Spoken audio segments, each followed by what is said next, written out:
ஏய் திவி, என்னோட பேக்ல சாக்லேட் இருந்தது பேர் வந்து எடுத்துக்கோங்க.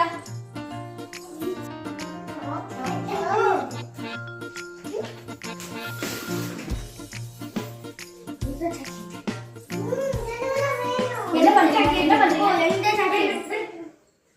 பேக் பிச்சு எடுத்துறீங்க, நானே எடுத்து கொடுக்குறேன். ஒரே ஒரு சாக்லேட் தான் இருக்கும், பர்த்டேன்னு கொடுத்தாங்க. இந்தா இப்போதைக்கு சாப்பிடுங்க, அப்புறமா நான் சாக்லேட் வாங்கி தரேன். புரியுதா? எனக்கு ஃபுல்லா வேணும். எனக்கு தான் ஃபுல்லா வேணும். போ, எனக்கு தான் ஃபுல்லா. எனக்கு தான் ஃபுல்லா வேணும். போ போ, எனக்கு தான் சவுண்ட். என்ன சவுண்ட்? எனக்கு தான் ஃபுல்லா வேணும். சாக்லேட் கிடையாது. போங்க. உப்பு சிக்கா.